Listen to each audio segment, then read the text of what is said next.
Mateus capítulo 5, a partir do verso 3. Vamos ler. Bem-aventurados os humildes de espírito, porque deles é o reino dos céus. Tradução mais comum: bem-aventurados os pobres de espírito, porque deles é o reino dos céus. Vamos fechar os olhos e vamos orar. Pai Santo, mais uma vez dirigimos a Ti o rosto em oração, Senhor. Eu gostaria que essa oração, gostaria muito que ela fosse ouvida, como foi a de Neemias, Esdras, Daniel, Salomão, Davi, Abraão, Moisés e todos os outros santos. Gostaria de ter o temor, o quebrantamento que eles tinham, Senhor, quando dirigiam a Ti o rosto em oração, quando diziam: a Ti pertence a justiça, mas a nós a confusão de rosto. Eu vou a Ti não fiado nas minhas justiças, mas nas Suas muitas misericórdias. E eu clamo, Senhor, por Sua bendita graça, que ela seja despejada numa alta porção, Senhor, num tempo tão seco e escasso, meu Pai, num tempo onde acabou, foi-se a glória de Israel. Haveria glória para nós essa noite, Senhor. Haveria fogo santo descendo aqui essa noite, Senhor.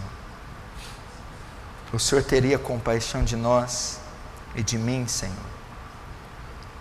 Eu peço que tenha, Senhor, não por causa de mim, mas por causa do Seu próprio nome que zelastes, pela aliança que fizestes, pelo pacto que fizestes naquela cruz. Sê exaltado essa noite, glorifica Teu nome, faz Teu reino avançar, Senhor, e nos conforma à imagem do Seu Filho, em nome de Jesus. Amém e amém.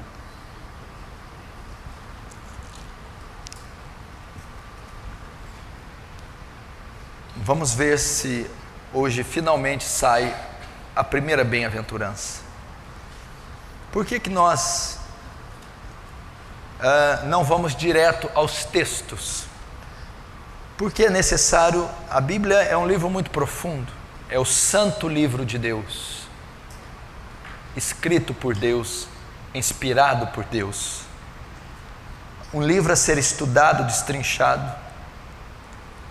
Colossenses diz que todos os tesouros estão nele ocultos, estão em Cristo, estão na palavra.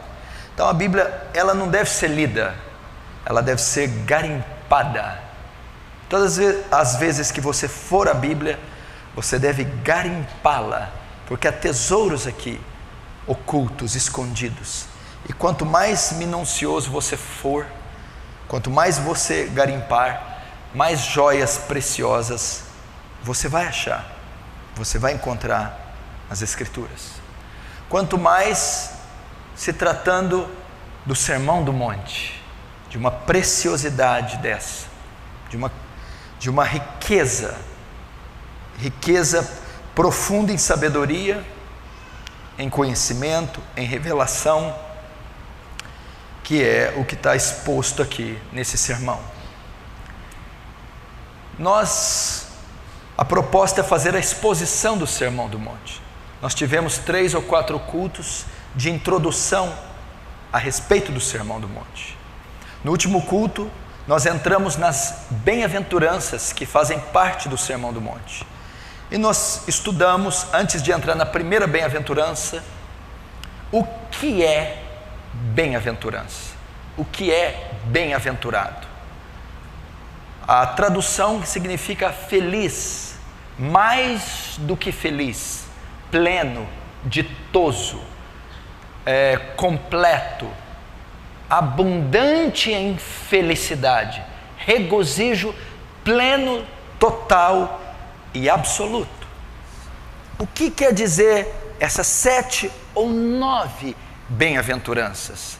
Elas não só mostram o estado de espírito e de felicidade que o salvo tem, como as bem-aventuranças são uma apresentação da total diferença que há entre o crente e o não crente.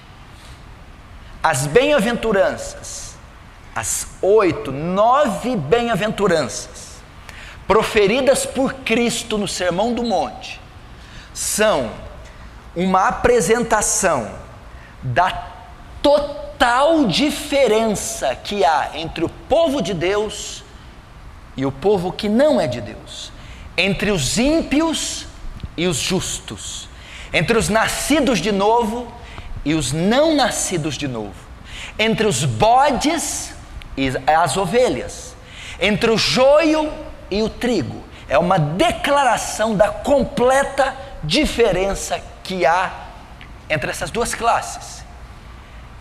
E é uma exposição da completa diferença de onde um grupo alcança e busca felicidade e onde outro grupo busca e alcança a verdadeira felicidade. Essa apresentação mostra que o cristianismo anda na contramão do mundo. Eles são diametralmente opostos. A conversão, quando um pecador se arrepende, usa-se o termo conversão. O que é conversão? É uma volta de 180 graus. É uma oposição total da mentalidade, dos desejos, dos pensamentos que outrora tinha. Então, é uma apresentação que o cristianismo é a contramão.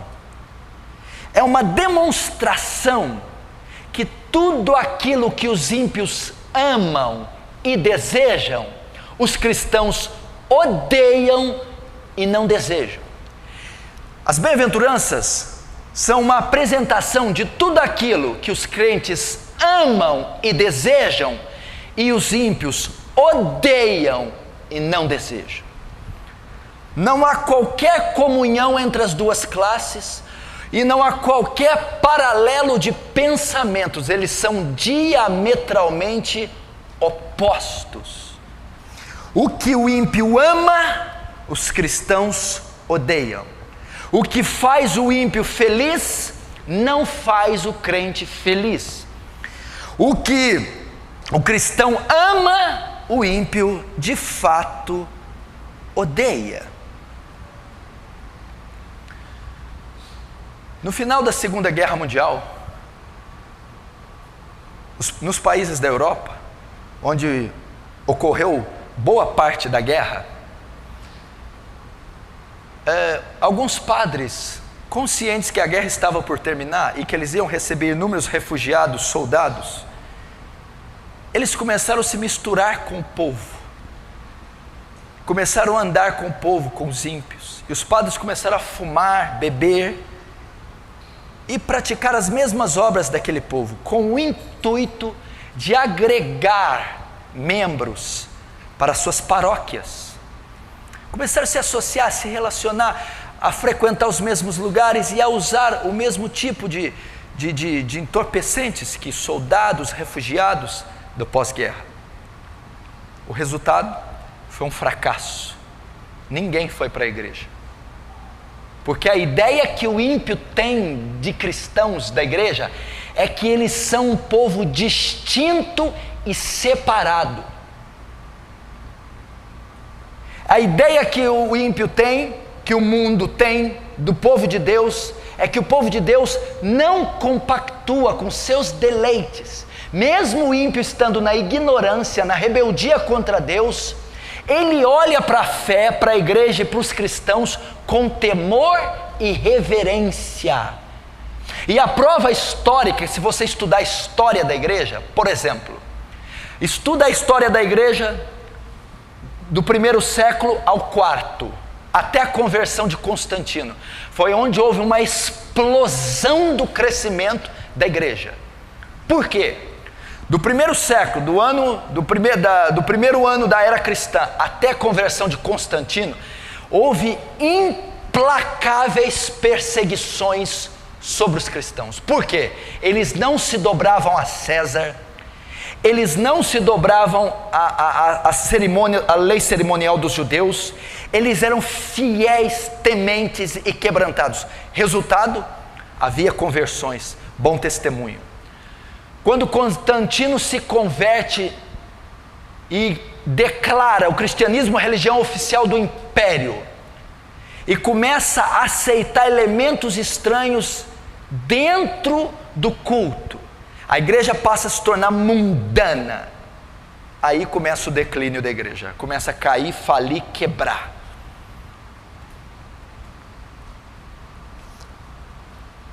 Nós precisamos entender isso. As bem-aventuranças são uma apresentação da total diferença entre o ímpio e o justo. Jesus, quando chegou, disse assim, em Mateus e Lucas: o meu reino não é desse mundo. O meu reino não é desse mundo. As bem-aventuranças mostram dois reinos completamente diferentes. Os ímpios servem outro reino, outro rei, outra ética, outra lei. Os cristãos servem outro reino, um reino diferente. E o reino de Jesus não é desse mundo, não há perspectivas mundanas, deleites, gozos mundanos, ímpios, seculares, materiais. E as bem-aventuranças declaram explicitamente isso. Por isso ele foi crucificado, porque os fariseus, os zelotes, os essênios e os saduceus esperavam um Messias terreno, uma reforma externa, enquanto ele veio dizendo: não, o meu reino não é da terra, não é material, filosófico, político, econômico. E as bem-aventuranças são um choque para isso.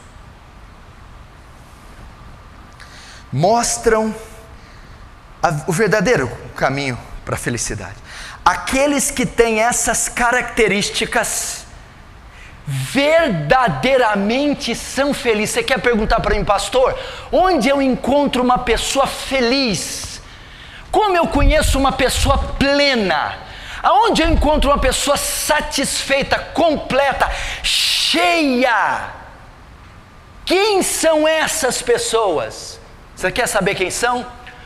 Os mansos, os pobres de espírito, os limpos de coração, os misericordiosos, aqueles que têm fome e sede de justiça, os pacificadores, os perseguidos por causa da justiça, os mansos. Esses são bem-aventurados, esses são plenos. Fora disso aqui, você não vai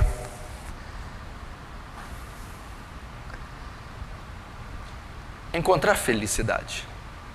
Então, as bem-aventuranças mostram o verdadeiro caminho para a felicidade. Não está dizendo de perfeição, felicidade ocasionada pela emoção ou pela momentaneidade de algum atrativo carnal, mas uma paz de espírito provocada pela aprovação que Deus dá sobre os salvos, e essa aprovação os torna ditosos, felizes, plenos, satisfeitos. Olha só o texto de Pedro, por exemplo. Rabi, Pedro veio pulando igual Chapeuzinho Vermelho pela estará fora. Eu vou bem sozinho, levando a marmita para mim, para Chapeuzinho. Troquei marmita. Pedro veio cantando pela história fora. Eu vou bem sozinho, expulsando o demoninho. Todo alegre, Pedro. Esta alegria sua é fruto de uma ação física, momentânea. Você está alegre porque o demônio saiu, Mas isso, assim como neblina, meu filho, em segundos se dissipará. Quem está feliz pelo carro que tem já hoje? Já não está mais, passou. Quem está feliz com a casa? Quando comprou não ficou feliz? Quem está feliz com a mulher que casou? Quando casou não ficou feliz? Pelo menos naquele dia ficou? Não, naquele dia pelo menos, né, irmão? Como é que é? Não deu, olhou para trás, não deu para arrepender, não deu para voltar? Oh, meu filho. O irmão olhou o corredor que tinha entrado e ia muito longe para eu fugir. Não ficou? Agora olha para a esposa hoje, vê se dá felicidade olhar para ela. Não pode mentir, irmão. Olha para o carro, você não está enjoado, aquele cheiro daquele carro, aquele motor, aquela cor. Acabou. A TV zona de plástico, Full HD LED. Você olha para ela, é coisa chata, não sabe nem mexer naquilo. Não passou. Comprou chácara, comprou rancho, comprou esqui, comprou iate. Passou. Era o demônio. Pedro, eu vou dizer qual que é a verdadeira alegria, onde você tem que se encher. Alegrai-vos, Pedro, discípulos, porque o vosso nome está arrolado aos céus. Isso é de fato a verdadeira alegria.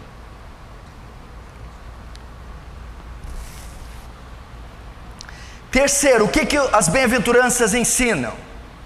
Presta atenção.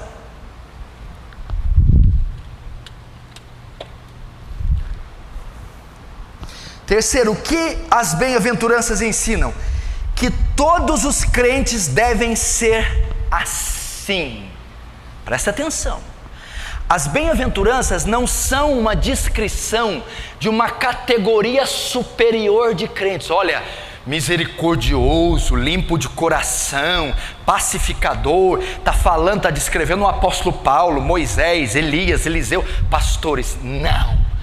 As bem-aventuranças são uma descrição de todas as classes de cristão.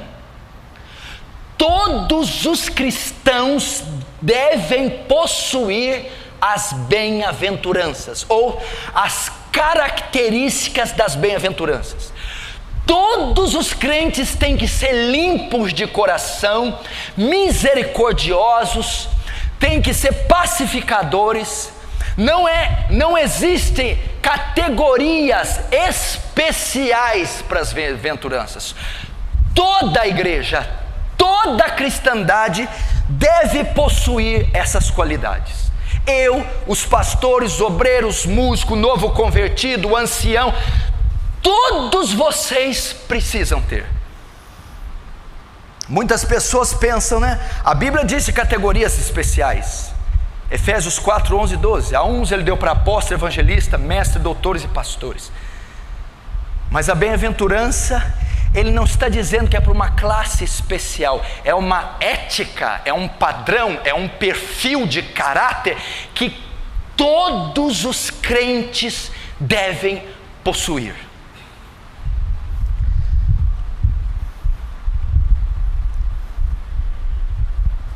É a descrição de todo e qualquer crente.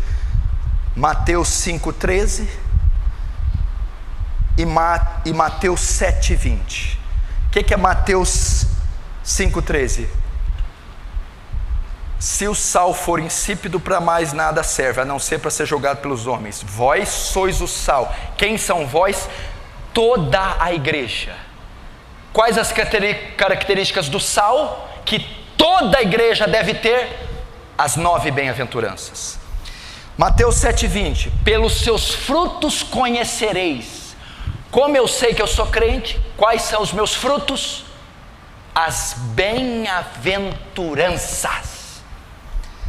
Quarto, não só se espera que todos os cristãos possuam essas qualidades, mas que as possuam integralmente. Como assim? É assim, ó. Todos os cristãos devem ter todas as bem-aventuranças. Então, todos os cristãos, todos, têm que ter as bem-aventuranças. E todos têm que possuir todas as qualidades. Não existe um cristão que é manso de coração, manso e humilde de coração, outro que é misericordioso, outro que é limpo de coração, outro que é pacificador. Não, todos os cristãos têm que ter todas as bem-aventuranças. Todo cristão tem que ser humilde, tem que ser pobre de espírito, limpo de coração, misericordioso, ter fome e sede de justiça, ser pacificador. Pode até ser que alguns se manifestem com mais intensidade alguma bem-aventurança, mas o fato é que todo nascido de novo, cristão verdadeiro, possui todas. Todo cristão é misericordioso, tem fome e sede de justiça, é limpo de coração, todo cristão é pacificador, é perseguido pela justiça. Então não há classes de cristãos superiores que possuem as bem-aventuranças. Ela é dever de todos, e não só uma ou duas ou algumas, todos têm que manifestar todas as características das bem-aventuranças.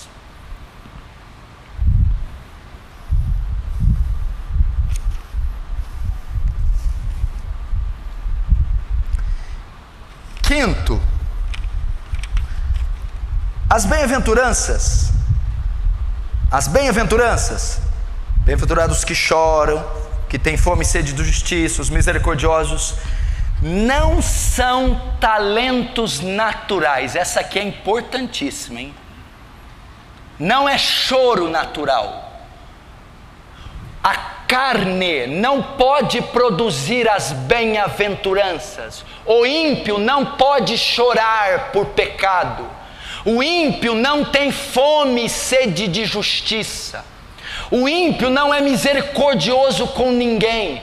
As bem-aventuranças não são talentos naturais. A carne não pode produzir as bem-aventuranças. Equivoca-se quem as bem-aventuranças são modelo para ser observado para qualquer um, e alguém que observar é aceito de Deus. Não, é uma obra da graça, é uma obra do Espírito Santo. Uma vez que o indivíduo se converte, ele é transformado e ele recebe uma nova natureza que possibilita a ele de ser misericordioso, de ter fome e sede de justiça, de ser limpo de coração. Uma operação da graça, não é talento natural. Eu dei exemplo aqui da laranjeira. Deixa eu ver se eu pus aqui. Eu dei exemplo aqui da laranjeira. Quando você vai a um pé de laranja, planta ele. Você já viu um pé de laranja estribuchando para dar laranja? O pé de laranja chega para você no final do ano, sufoco que foi para dar uma laranja. Rapaz, não. Você planta o pé de laranja, ele cresce, floresce, começa a vir as laranjinhas, o pé até dobra. É natural da laranjeira dar laranja. Se você chegar numa laranjeira e ela der limão, duvide dessa laranjeira, corta ela. Não é laranjeira não, está dando limão. Agora pede para uma laranjeira dar limão, aí ela tem que se esforçar, não tem? Mas eu não tenho, meu DNA, meu código genético, o cromossomático não permite formar limão. As bem-aventuranças são frutos de ovelha. Não queira o bode tentar manifestá-las, ele não vai conseguir. É igual a laranjeira pelejar para dar limão, ela vai dar mortal carpado e não vai conseguir dar limão, porque não provém dela, não depende dela, é natural. Assim são as bem-aventuranças, não são talentos naturais. Pastor, eu conheço um rapaz que é crente, não é crente não, mas o homem é tão humilde. Ele é humilde de espírito. Ah, mas é ímpio? É, então não é humilde de espírito. Pastor, eu conheço uma pessoa tão misericordiosa. Pastor, só que ela não é crente. Adora Maria, vai na missa, mas ela é um bom... Não é misericordiosa coisa nenhuma. Isso não é um talento natural, não tem a ver com caráter, personalidade e temperamento da pessoa. Isso é a ação da graça de Deus, é fruto do Espírito Santo. Tem que aprender isso. Essas qualidades aqui, para um crente verdadeiro, por exemplo, se você pegar uma jabuticabeira cheia de jabuticaba, se você catar no caule dela e balançar ela com toda a violência, o que vai cair? Melancia? Melancia, irmã Luiz? Cai o quê? Jabuticaba. Se você catar um crente de verdade, der tapa na cara dele, pressionar e molestar ele, sabe o que vai sair? Bem-aventuranças, bondade, perdão, misericórdia. Pastor, e se eu balançar a jabuticabeira e começar a cair abacate? Põe o pé para trás. Cuidado com isso aí. Depois do abacate cai a cauda. Depois da cauda o garfo. Cuidado, hein? Isso não é bode não. Isso é serpente. Tá entendendo? É assim. Ai, essa menininha é tão de Deus. Contraria ela para você ver a baforada que ela te dá. Contraria. Nossa, aquele homem é tão de Deus. Toca no bolso. Fala das oncinhas com ele. Aí ele vira onça. Onça é comigo mesmo. Ele vai falar, é comigo mesmo, onça. Está entendendo? Não são frutos naturais. Essa veinha que fica com o novelinho ali, é misericordiosa, né? Pega a agulha do novelho e espeta nela. Vamos ver se ela é tão misericordiosa. Está entendendo? Não são frutos naturais. São obras operadas pela graça de Deus. Vamos então agora entrar na primeira bem-aventurança. Bem-aventurados pobres de espírito. O que Cristo quis dizer aqui? Quem são os pobres de espírito? O que é ser pobre de espírito? Por que Cristo usou essa ilustração? Vamos entrar. Primeiro, antes de sabermos o que é pobre de espírito, vamos aprender o que não é ser pobre de espírito, para nós não incorrermos no erro. Antes de sabermos o que é ser pobre de espírito, vamos saber o que não é ser pobre de espírito, para não incorrermos no erro. Cristo aqui não está falando de pobreza material. Muitas pessoas acham que a pobreza é causa de espiritualidade. Muitas pessoas acham que o pobre, o que não tem dinheiro, o que mora numa casinha feia, esse é cidadão do céu. Acham que Jesus está falando de pobreza material, de pobreza financeira. Não é isso que Jesus está falando. Nos primeiros séculos, muitos anos se acreditou nisso. Uma das pessoas que mais propagou isso foi Francisco de Assis, na Igreja Católica São Francisco de Assis. O que aconteceu? No século IV, Constantino se converte, supostamente, adota o cristianismo como religião oficial do império. Logo, todo o império, todo mundo podia ser cristão agora. Mas com essa suposta conversão, Constantino adotou elementos pagãos da cultura grega e romana dentro do cristianismo.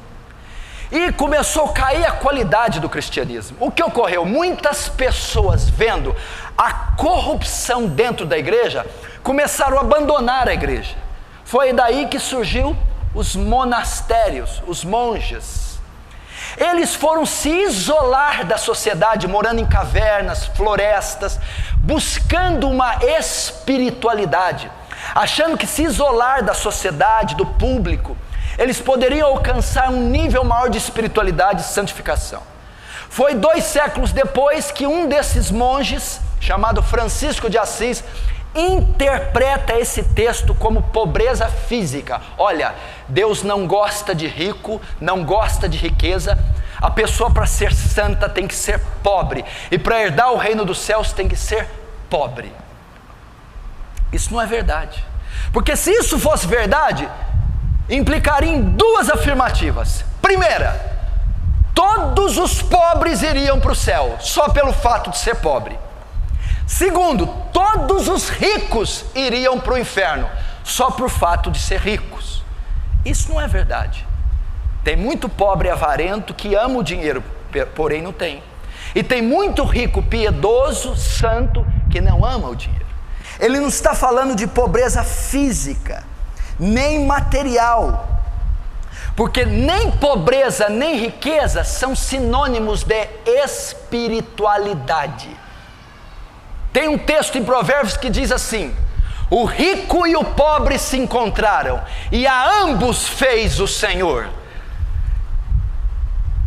Jesus disse: os pobres sempre tendes convosco.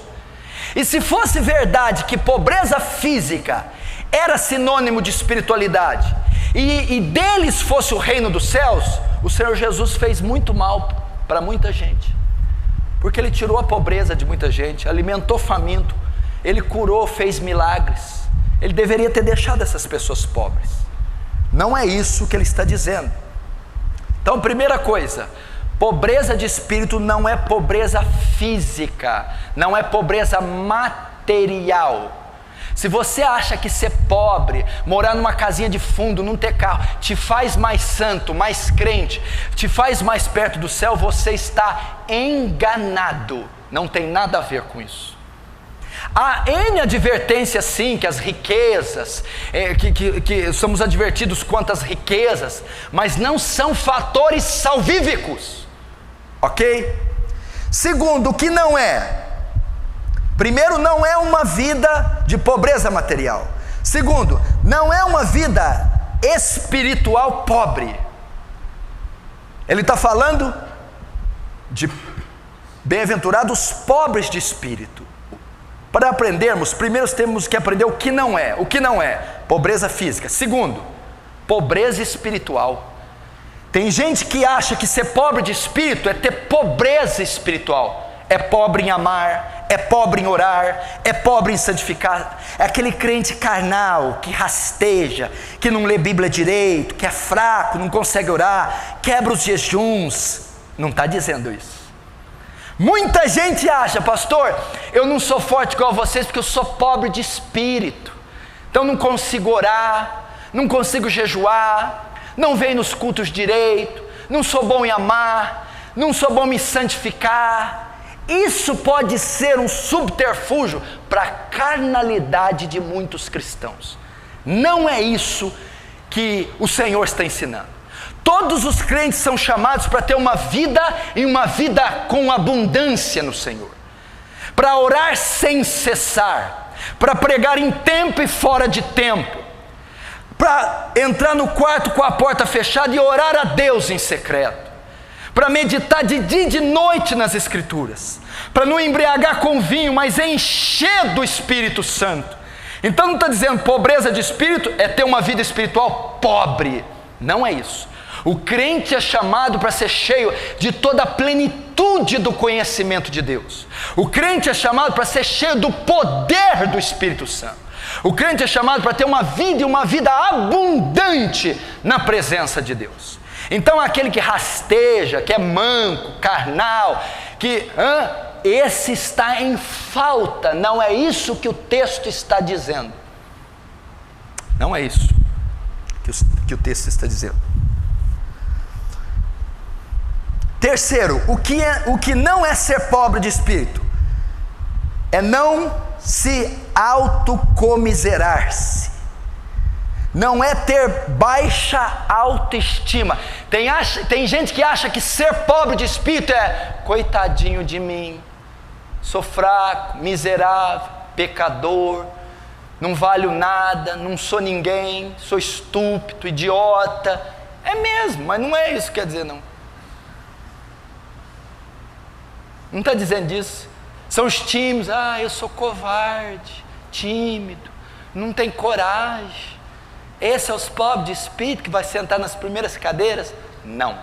Isso é autocomiseração. É se comiserar, se condoer de si próprio. Esse é o pobre de espírito, na verdade é o pobre de palavras.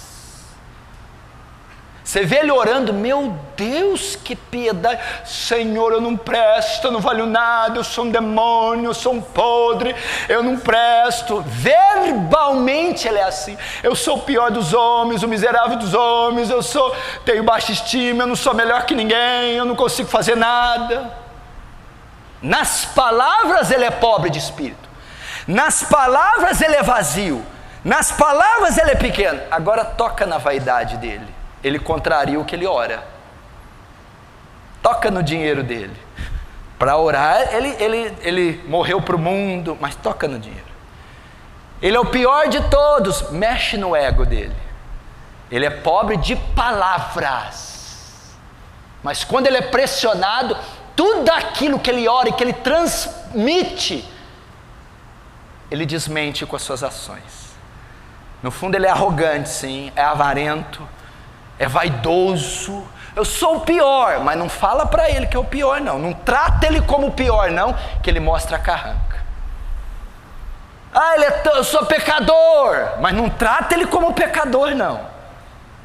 É o que só se autocomisera. É o que tem baixa estima, acha inferior, é inibido, retraído. Jesus não está falando de temperamento, não está falando de caráter. Pobreza de espírito não é ser tímido, calado. Pobreza de espírito não é ser covarde. Pobreza de espírito não é pegar uma chibata e ficar se flagelando. Isso não é pobreza de espírito.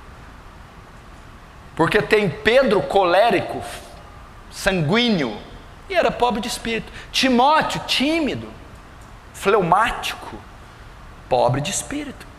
Paulo, um campeão, robusto, pobre de espírito. Gideão, mais tímido, pobre de espírito. Não é isso. E esses que falam muito de si próprios, pode duvidar deles. Esses que falam, sou podre, não vale nada, tudo mentira. Você não vê Paulo ficar falando, eu sou podre, eu sou podre, eu sou podre. Você vê uma frase, duas. Então, pobreza de espírito não tem a ver com personalidade, baixa autoestima. Ser covarde, tímido, pequenininho, não quer dizer ser pobre de espírito.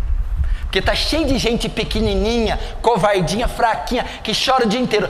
Pisa no calo dela, contraria ela. E tem os que verbalizam a pobreza de espírito, né? Se autoflagelam, se mutilam, mas quando você toca nas vaidades, eles negam tudo aquilo que confessam na oração. Isso também não é pobreza de espírito.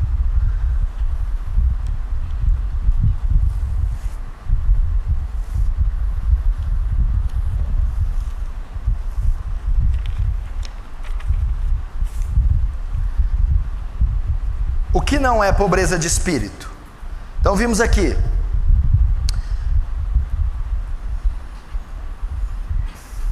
Não é pobreza material. Não é uma vida pobre espiritualmente. Não é ter baixa autoestima, nem ter pobreza verbal. Então, o que é ser pobre de espírito? O que é ser pobre de espírito? O que Jesus está querendo dizer? Qual é a principal qualidade que demonstra que eu sou salvo? Qual é a principal qualidade que demonstra que eu sou cristão? Qual a principal qualidade que demonstra que eu sou convertido? E por ser, sou bem-aventurado. Qual a verdadeira qualidade que mostra que de fato eu sou pleno, feliz, completo e realizado? É a pobreza de espírito. E o que é ser pobre de espírito? Como que você reconhece a pobreza de alguém, José? Como é que você sabe que alguém é pobre? Você identifica uma pessoa pobre baseado na necessidade que ela tem. Você vai no Bill Gates, que necessidade você tem? Nenhuma. Então ele não é pobre. Você vai em alguém, eu tenho essa necessidade, você é pobre. Então é pela necessidade que você caracteriza um pobre. Então quanto mais necessidade alguém passa, mais pobre essa pessoa é. É a necessidade que avalia se é e o grau da pobreza de alguém, ok? No Novo Testamento existem duas palavras no grego para definir a palavra pobreza. Uma das palavras do grego usada para o pobre é daquela pessoa que não tem luxo, não tem conforto, não tem riquezas, mas ela tem o básico. Ela não passa fome, não passa dificuldade, mas ela só tem o essencial para viver. Esse tipo de pessoa é o pobre. Ele não consegue comprar um carro, ele não consegue fazer uma viagem no fim do ano, ele não consegue comprar uma casa, mas ele tem o que comer todo dia, ele tem uns trocadinhos para o fim de semana. É o pobre. Essa é uma das traduções do grego para pobre. A segunda tradução para pobre é a mesma que é usada na parábola do rico e do Lázaro. Quando Jesus vai descrever Lázaro, a palavra para pobre, ele é mendigo, miserável, cheio de chagas, faminto, aquele que não possui nada, completamente perdido. É esta palavra grega que é usada aqui. Bem-aventurados pobres, os miseráveis, os que não possuem nada. É esse o termo que ele está usando. Mas em que sentido Jesus está dizendo para nós aqui? O que ele está querendo dizer? Por que a pobreza de espírito foi colocada na cabeça como a primeira bem-aventurança? Por que ela foi colocada? Porque a pobreza de espírito é o início das outras bem-aventuranças.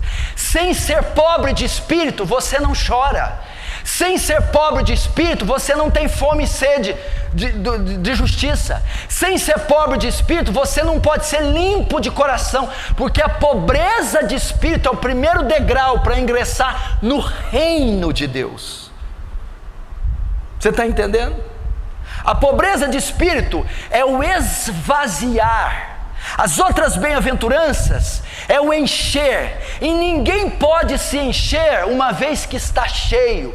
É necessário se esvaziar. O pobre de espírito, ele não é ensimesmado, ele é vazio de si mesmo. O Dr. Lloyd Jones diz: não se pode colocar vinho novo num recipiente que ainda jaz o velho. É necessário uma expurgação do velho.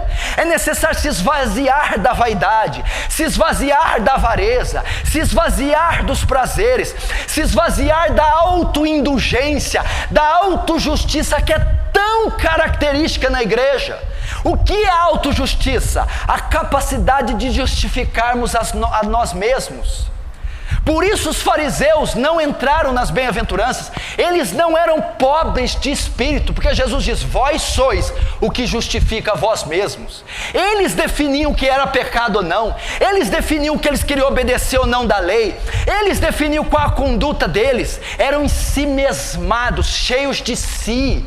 Quando você vai ver a oração do fariseu, do publicano, a Bíblia diz lá no original que o fariseu orava de si para si. Ele não orava para Deus, ele orava para ele próprio, para o seu próprio ego. Então você não pode ser limpo de coração, você não pode ser misericordioso, não pode ser perseguido pela justiça, não pode ser pacificador, se primeiro não for pobre de espírito, porque deles é o reino. Para entrar no reino, para ser de fato salvo, eu tenho que me esvaziar de mim mesmo, esvaziar do meu ego, do meu eu, esvaziar da minha vaidade, da minha autojustiça. É dizer: eu não tenho nada. É aquele hino antigo que diz: nada trago em minhas mãos, somente em tua cruz me apego. É isso. Então ela é a primeira bem-aventurança, que vai abrir caminho para as outras. E por que ele usa o termo do grego do mendigo, do miserável? Para mostrar para nós o que é pobreza de espírito. É reconhecer a nossa total dependência de Deus. O outro pobre, ele é pobre, mas ele tem reservinhas. Ele tem o suficiente. A palavra que ele está usando para pobre aqui, ele não possui nada, não há nenhum mérito nele para ser aceito, não há nenhuma obra nele, ele reconhece que ele não é nada diante de Deus, ele reconhece que todas as suas obras são trapos de imundícia. O pobre de espírito é reconhecer: eu sou um mendigo diante de Deus, um miserável, paupérrimo, não tem atributo algum em mim que impressione a Deus, que comova a Deus, não tem obra alguma em mim que me confira a salvação, eu não tenho condição alguma de me justificar, alguma de ser aceito diante de Deus, eu não tenho nada, eu sou apenas um pecador, miserável, e eu reconheço a minha completa dependência de Deus. Esse é o pobre de espírito. A minha total dependência de Deus. Daí onde tem a ver a felicidade com isso aí? Jesus está dizendo: feliz é o homem que se achega a Deus assim. Feliz é o homem que dobra o joelho, que fala com Deus, que vive a vida cristã assim diante de Deus, em estado de pequenez, de dependência. Esse é ditoso, bem-aventurado, feliz, pleno, porque ele não vê os seus próprios méritos, não confia nos seus talentos, na sua eloquência, na sua capacidade financeira, não olha para a sua família, para a sua fortuna, para os seus dons. Ele sabe o estado de miserabilidade e ele só olha para a cruz. Esse é o bem-aventurado, e por ser assim ele é feliz. Vem cá, se você não entendeu ainda, o que você acha que é mais feliz? Um homem que anda na força do braço dele? Ou um homem que anda na força do braço do Senhor? Qual que tem a possibilidade de ser mais feliz? Me diz aí. Você confia no teu bracinho? Miudinho? Esse não, chega diante de Deus: nada traga em minhas mãos, em sua cruz me apego. Por isso ele é bem-aventurado. Bem-aventurado, vamos abrir Lucas 18. Olha aqui, o pobre de espírito em Lucas 18. Lucas 18. Vamos abrir. Lucas 18.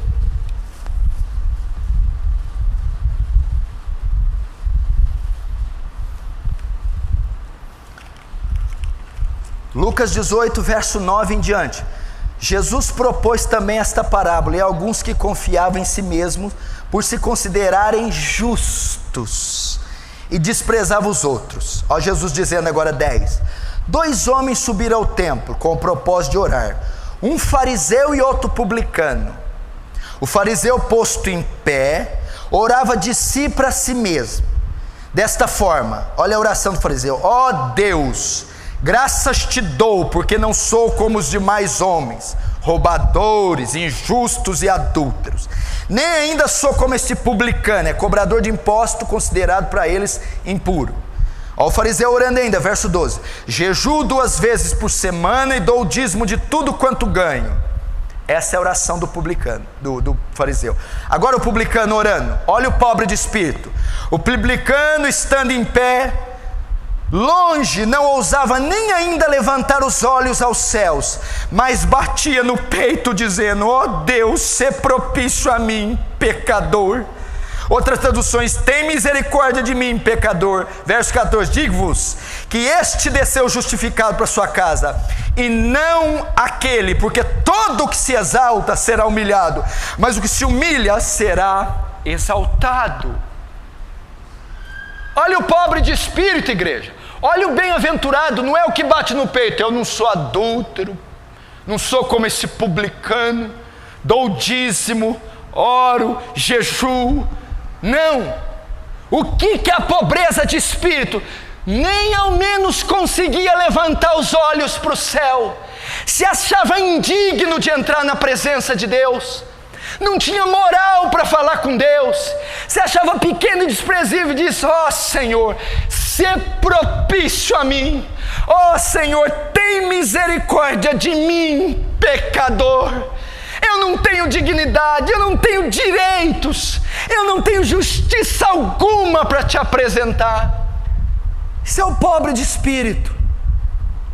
Nem ainda levantava os olhos, mas batia no peito dizendo: tem misericórdia de mim. Como é que uma pessoa dessa vai diante de Deus? Sem nada, sem mérito, sem honra, jogada, atirada. Quem desceu para casa feliz?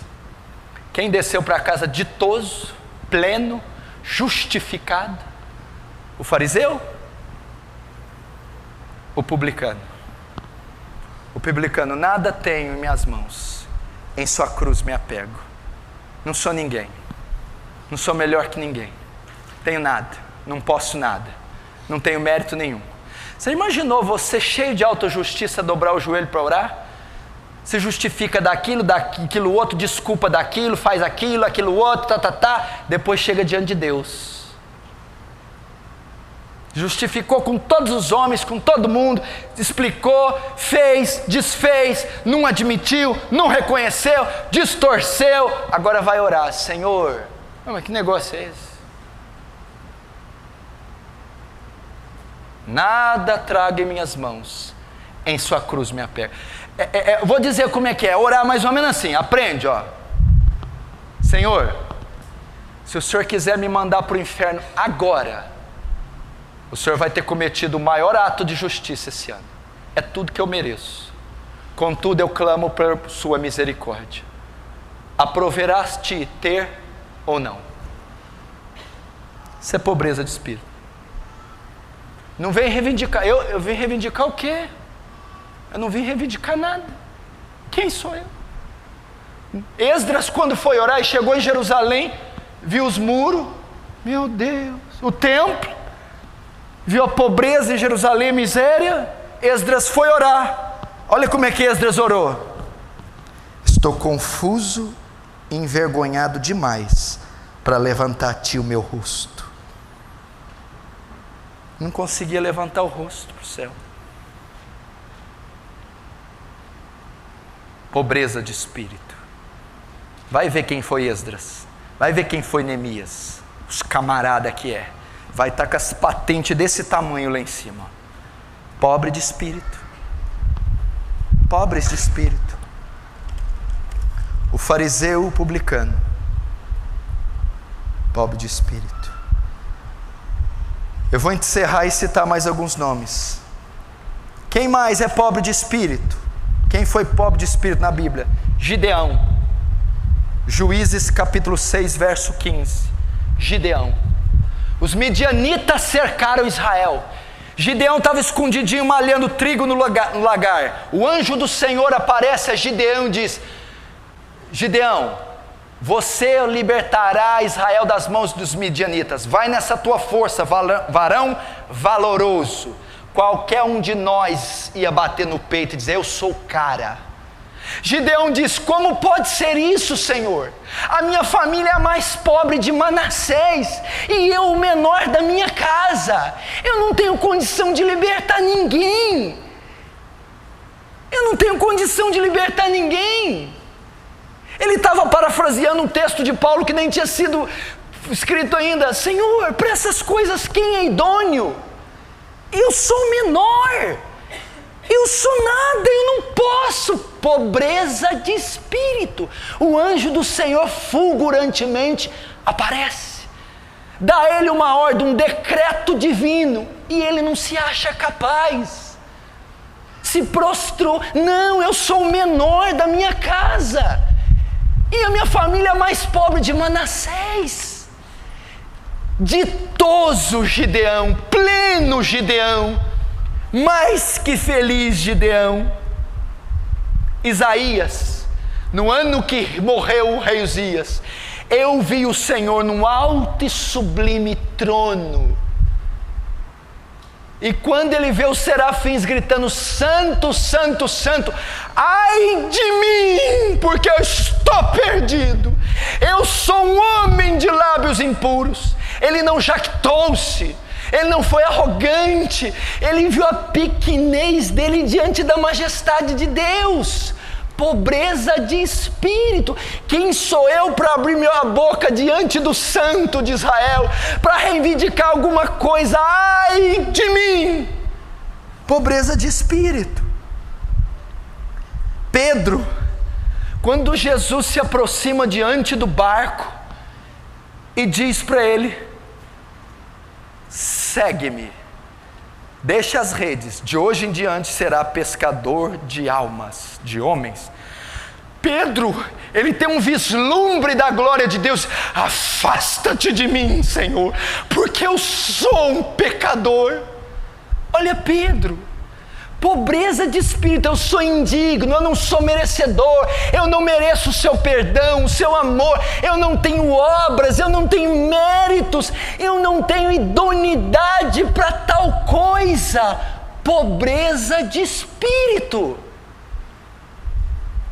Você está querendo dizer que todos nós temos que ter isso? Claro! Claro! Todos vocês dizem: nada traga em minhas mãos, em sua cruz me apego. Cada um de vocês, ministros, obreiros, dizer para essas coisas quem é suficiente, quem é idôneo. É bater no peito e dizer: Senhor, ser propício a mim por causa da minha miserabilidade. Pobre de espírito. Quem mais? João Batista. Olha João Batista, José. Olha João Batista, Henry.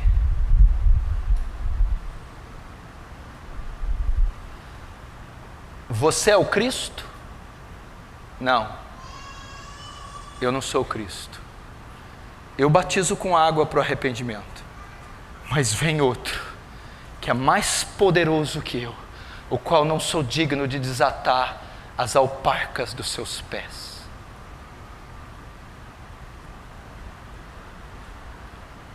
Eu não tenho como avaliar a envergadura do ministério de João Batista. Eu só vou deixar a declaração que fizeram dele.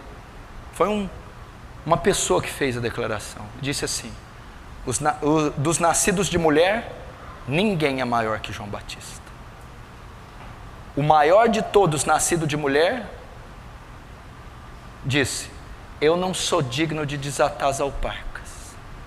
Quando Jesus vem para ser batizado no Jordão, por revelação ele diz: eis o Cordeiro de Deus, que tira o pecado de mim. Imagina João Batista no Jordão: eu que preciso de ti e tu que vens a mim?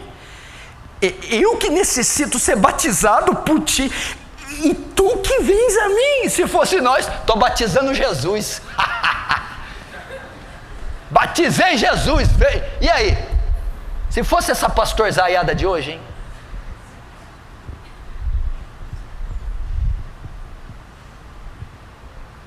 Pobreza de espírito.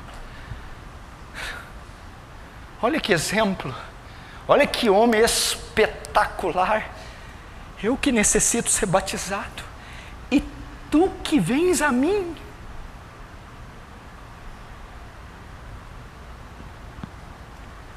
Impressionante, né, pastor? Não, não é. Sabe o que é impressionante? Todos nós temos que ter isso. E todo crente verdadeiro tem isso. Pobreza de espírito.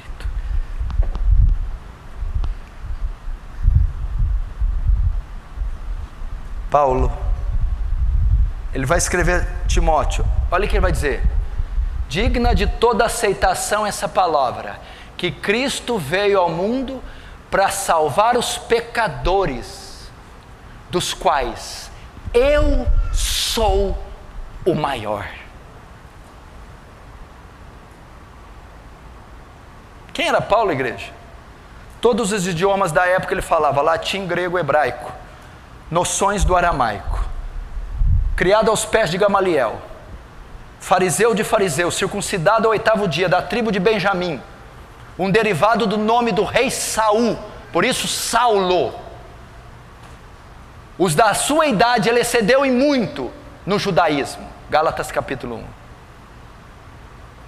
Uma das maiores mentes de todos os tempos. Que o homem que mais escreveu livros nas escrituras, 13 livros da Bíblia são de Paulo. Nenhum autor teve tantas obras publicadas em todo o globo como o tal do Paulo. Tinha motivo para se jactar. E na verdade eu tenho por perda todas as coisas, pela excelência do conhecimento de Cristo Jesus, e reputei todas as coisas como perda. Eu não tenho nada, eu sou o principal dos pecadores. Eu vou ver se luto, se me esforço para tentar ganhar alguns, e eu mesmo não vier ficar de fora. Ah, miserável homem que sou, como escaparei do corpo dessa morte? Pobre de espírito é a marca de um crente. Ele não é vaidoso, arrogante, é humilde, quebrantado, sincero, simples, é dependente total da graça de Deus. Esse é o pobre de espírito. É aquele que reconhece que não há menor meio dele ser salvo a parte da graça de Deus. Ele sabe que ele prega, ele foi batizado, ele foi salvo, ele sabe que ele tem dons, ele ganha almas, ele sabe que um dia ele entrará nos céus, única e exclusivamente pelas obras de Cristo na cruz, pelo amor incondicional de Deus, pela graça de Deus. Não há mérito algum nele para ele ser aceito, perdoado ou salvo. Ele é pobre de espírito. Ele depende totalmente do amor, da graça, da misericórdia de Deus.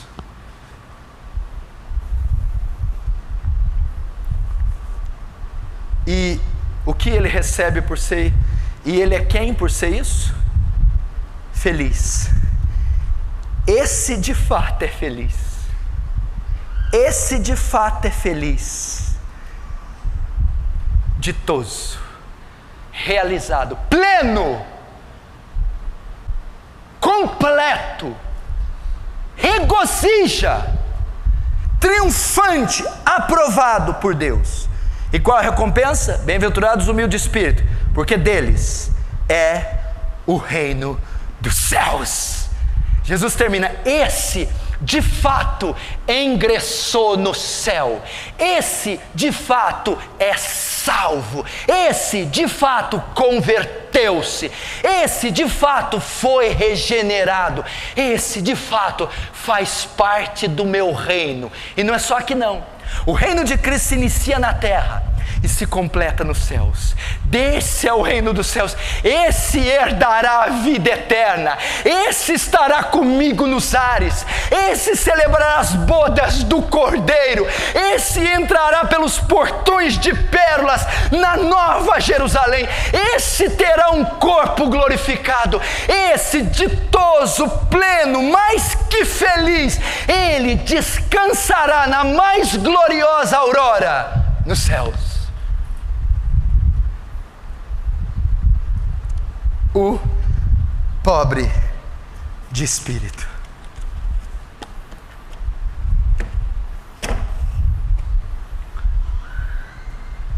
Bem-aventurados os pobres de espírito, porque deles é o reino dos céus. Você pode sofrer aqui, ser perseguido, caluniado, ser fraco de espírito. Mas eu quero dizer, por ser pobre de espírito, o estado espiritual que Deus te proporciona te traz felicidade de saber que um dia você estará entre os remidos nos céus. Deles, de vocês, é o reino dos céus. Pastor, essa palavra não foi muito para mim. Se você é pobre de espírito, não confia na sua força, nas suas obras. O que você tem que fazer? Regozije-se, alegre-se. Uma presença gloriosa vai invadir seu coração, porque o Espírito de Deus testifica com o nosso espírito que somos filhos de Deus. Essa plenitude, uma vez que você é pobre de espírito, te alcança.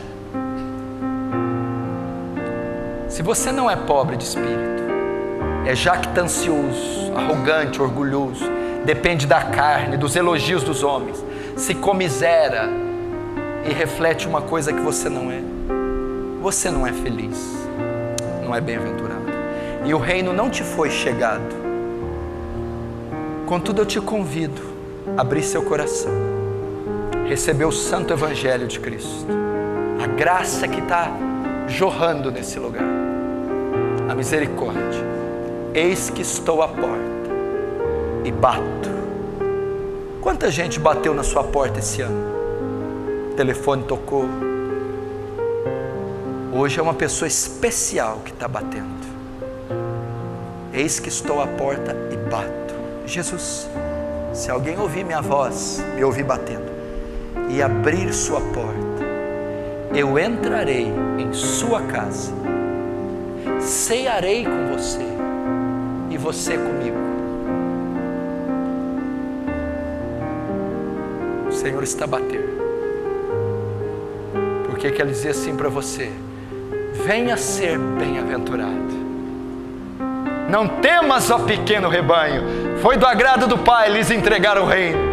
Venha fazer parte desse reino maravilhoso. Ele não é físico, não há BMWs, Ferraris, Oasis, mulheres, não há às vezes saúde, abundância de riqueza, não há, mas é um reino que traz um gozo que transcende o nosso entendimento, transcende a matéria, os prazeres, é um gozo inefável, indizível, que o céu traz em nosso coração.